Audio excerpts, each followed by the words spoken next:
Captain Abdelnour's professional life began on the right track, as was to be expected, because his talent, effort, and passion were always greatly rewarded, so much that one of his first acknowledgements came on January 3, 1946, when by disposition of the Revolutionary Governing Board and the resolution signed by Major Carlos Delgado Chalbaud, Minister of War and Navy Hector Abdelnour was declared an official alum aboard the gunboat General Urdaneta.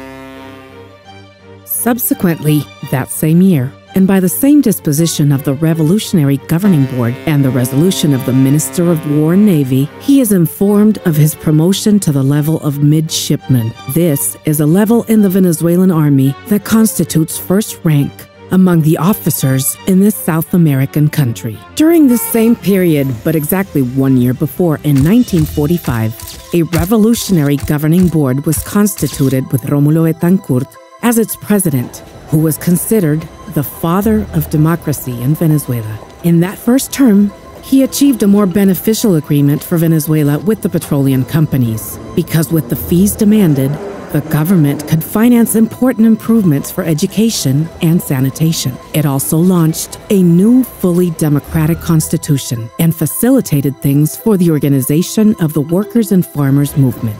In 1946, two political parties are born in Venezuela.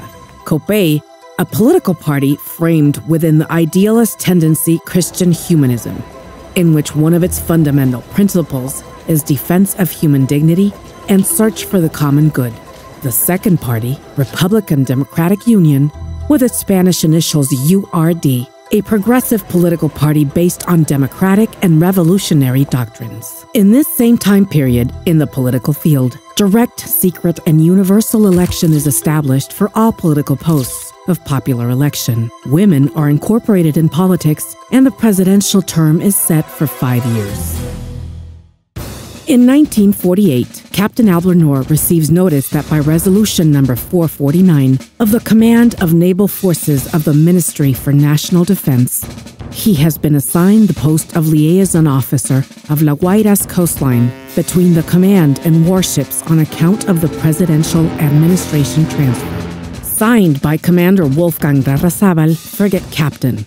A year later, on March 8th, he is named liaison officer to tend to the North American Army transports, New Kent, Bexar, and Kleinmouth, which were visiting Venezuela. In the beginning of the 1950s, two great fractures dominated the political landscape in the Caribbean. On the one hand, the confrontation imposed by the Cold War between communism and capitalism. On the other hand, the fight between the military autocracies that were essentially looking to conserve the power and privileges of the old traditional elites, and the democratic progressive movements favorable in exchange for an opening of the political system toward the masses. Obviously, both plans were closely related, without one being independent from the other. In fact, during that time, communist elements were in play and many times were confused with the moderate progressive wing in their attempts to fight the dictatorships.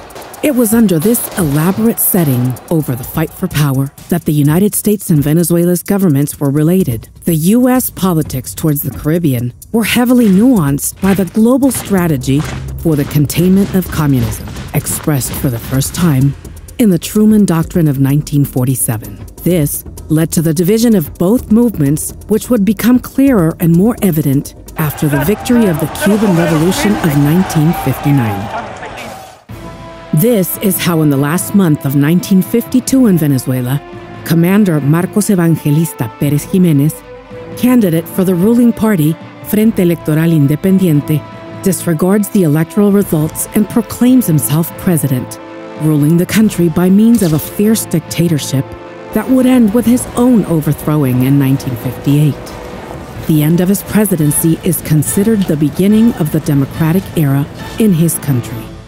Close to the end of 1953, and by the measure of the president and the resolution of the Ministry of National Defense, on the 19th of this month, Captain Abdelnour is informed that he has been appointed helmet inspector for the Inspectors Commission in Italy.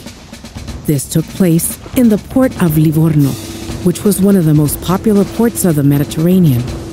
This was built by Cosimo II in the 16th century, becoming a real port. Exactly 2 years later, on June 17, 1955, by measure of the President and the resolution of the Ministry of National Defense, number 337, he is informed that he has been called to move to the United States of America for the purpose of following through with the courses during the times and places specified here. Course on anti-aircraft artillery in Washington. Course on torpedoes in Newport. Course on officer on duty in Boston, Massachusetts, in the United States. These courses were signed by Chief Major Commander Romulo Fernandez, Brigadier General. 1958 definitely deserves a mention, for it weighed heavily in the political life of Venezuela as a country. January 23rd of that year, a civic military movement brought down the government of Marcos Pérez Jiménez, who would later abandon the country and head for the Dominican Republic.